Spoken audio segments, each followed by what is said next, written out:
And oftentimes, many people can feel quite stressed when that part is activated, because there are other parts that have a concern or a fear that they're never going to live up to the standards or the expectations of the perfectionist part. Thank you for joining me today. Welcome to the channel if this is your first time. My name is Conor and I am an IFS-trained life coach. And this channel we talk a lot about how you as an individual can empower yourself to do IFS work on yourself, acting as kind of your own therapist, your own coach, your own IFS practitioner. Today we are going to explore this part that we call perfectionist. So most all of us have some version of a perfectionist part. And depending on where you're at in the spectrum of this part showing up, you might notice this part being active almost everywhere in your life, or you might notice it only being active in very specific areas. And it might be very strong or it might be a bit subtle. So wherever you're at in this spectrum, I hope that today's video can help you better understand your perfectionist part, and in doing so can help that part maybe have some additional relaxation and perhaps even some integration into working as a more collaborative whole within your system. So first of all, let's kind of look at how does a perfectionist part show up. Generally, a perfectionist part wants to do a really good job at stuff. And like I said, this could show up in a number of different places, or it might show up in a really specific area.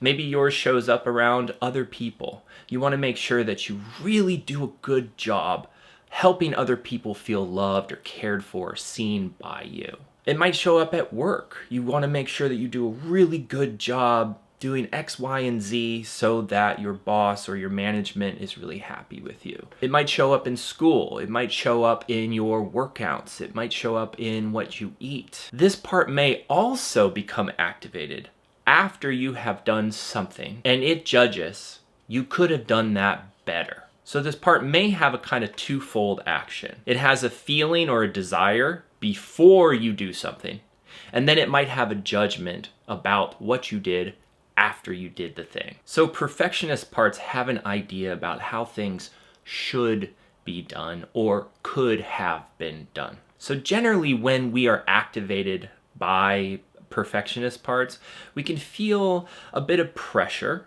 and a bit of urgency. Like, this is really important that I do this thing in a certain way. And oftentimes many people can feel quite stressed when that part is activated, because there are other parts that have a concern or a fear that they're never going to live up to the standards or the expectations of the perfectionist part. So one of the best things we can do when we notice that we have a perfectionist part that has become activated is to simply identify it and to recognize, my perfectionist part is activated. And really take a moment to check in with yourself and notice what happens in the activation of that part. What thoughts are you thinking? What feelings are you feeling? And what body sensations are being manifested? In doing this practice, we slow things down and we are tuning into self-awareness. Through activating self-awareness, we also turn on self.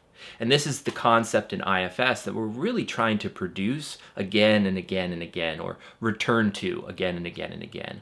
Self, characteristically defined as calm, curious, and compassionate. Okay, so when we turn on this self-awareness, self will come on board. And even if it's just a small amount's a whole lot more than none at all. So first, identifying what does it feel like to be in the perfectionist part. The second thing you can do is find a state of curiosity. And like I said, even if it's just a little bit of curiosity, genuine curiosity, that's a whole lot more than none.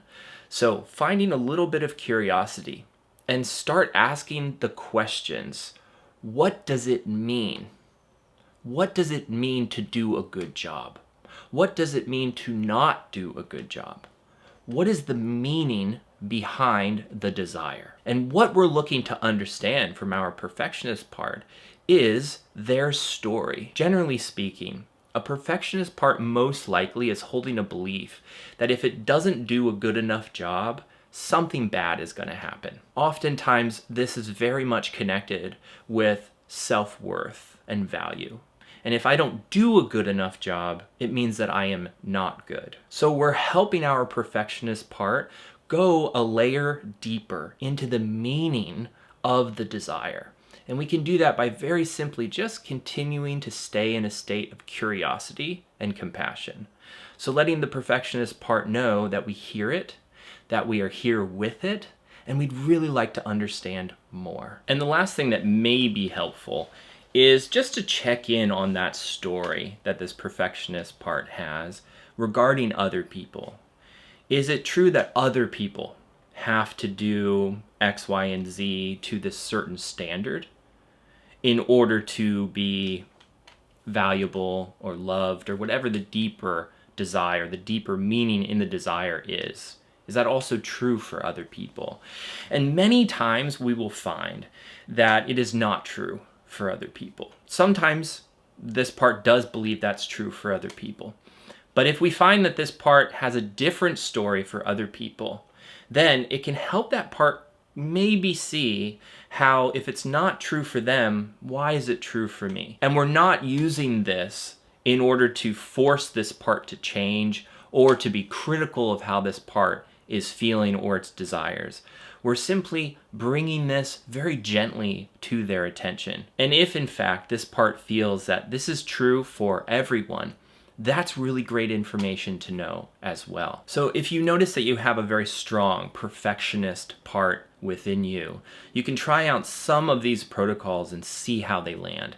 And I would say the best thing that you can do for yourself is simply to take the time to intentionally connect with your various parts, whether it's your perfectionist part or some other part. The more that you do that, the more you're telling your system, I care, I'm here for you, and I want to have connection with you.